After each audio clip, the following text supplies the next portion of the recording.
you said many times Shiva means that which is not. Then again, there is a, Adi Guru, Adi Yogi, the Shiva who lived in Kailash, who lived in Kasi.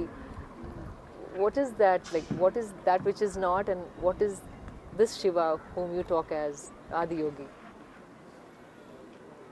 See, Shiva means that which is not. When we say that which is not, we are talking about a dimension which is not physical in nature. Because our perception, our sense perception is such that we can only perceive that which is physical. See, right now you can see my hand because it's stopping light. You can't see the air because it's not stopping light. Though the air that you breathe right now is more vital to your life than my hand, isn't it? But you can see this, you can't see that. In other words, our senses are geared to see only what is required for our survival process. Anything more than that, if you want to see, you need a certain enhancement of perception. So entire yogic system is enhancement of this perception. Yoga is not a philosophy, it is not an ideology, it's not something that you believe in or disbelieve in. It is something that you use to enhance your perception, to sharpen your perception in such a way you can see things that you're not seeing right now. You can hear things that you're not hearing right now. See, right now, the meteorological department is saying, day after tomorrow it's going to rain. You look and see, does your eyes say that? Not at all. No, it doesn't. But I'm telling you, there are many birds and animals here which all know that day after tomorrow it's going to rain.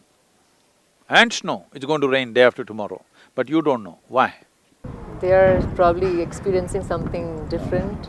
Is it a fact in the evolutionary process, as human beings, we have the most evolved neurological system, yes? But they know and we do not know, simply because most human beings have burdened themselves with too much thought and too much emotion. They have not learned this fundamental, how to handle their thought and how to handle their emotion. So our own intelligence has become an impediment, that we don't even see things that an ant sees or an elephant sees or a tiger sees or even a dog sees. If you can't find out something, you bring dogs to find out today, isn't it? Because they seem to smell it out better, they seem to know things better than you. Because of that, we created instruments.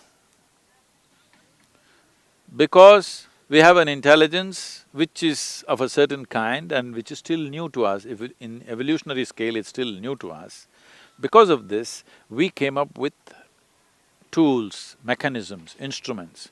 So we can't see up there what is there, so we put a telescope. Now, meteorological department is not run by the ants, it is run by human beings. They themselves cannot see, but they made instruments which will see.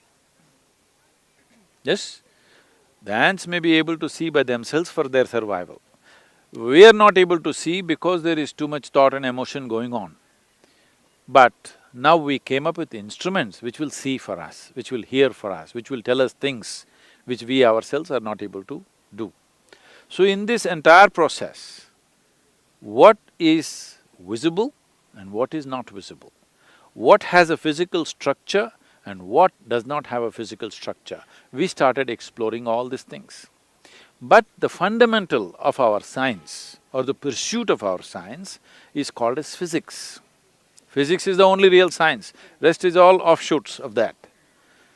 So when you say physics, you have clearly stated you only want to study that which is physical. This is a folly.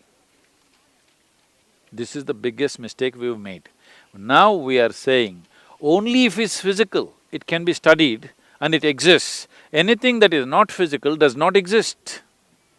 Is it a fact that your physical body is an accumulation? Yes. Over a period of time you accumulate it.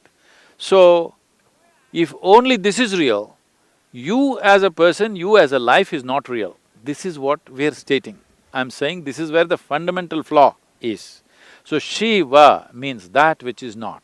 So we are talking about, in some way, accessing that which is not physical or which is not in the purview of so-called physics or the modern science as we're talking about it.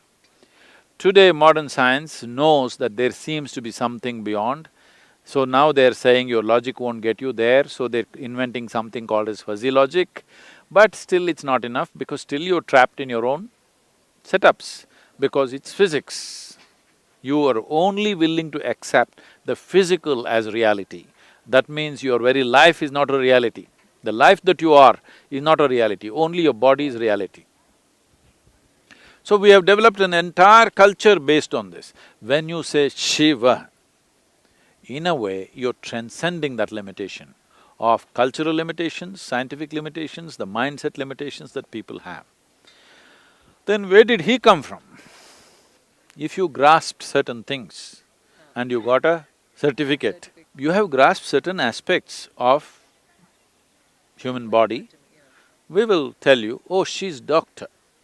So how did you become a doctor? Because you perceived something. So now, a yogi came, he never bothered to introduce himself. So we call him the first yogi. Adi yogi means the first yogi, because he never told us his name. Then somebody said, but he's Shiva, because he's grasped that which is not. Because he is grasped that which is not, we also call him Shiva. So, right now, in the popular culture, he is Shiva, but in the spiritual culture, he is Adi Yogi. Because for him, for us, he is a yogi, that's why we are interested in him. Because he experienced that which is not, we also call him Shiva. Now, if you look here, the male members of the people who are sitting here, more than 70% of them, their names are some expression of Shiva. Have they realized something? Have they seen that which is not? No. But they are capable. So we know they are potential Shiva. So we call them also Shiva. We may even name our dog Shiva, okay? We don't think it's an offense. Because a dog does not know that which is not. A dog is not a yogi. The dog is not going to realize either in his life, but we know he also comes from the same source.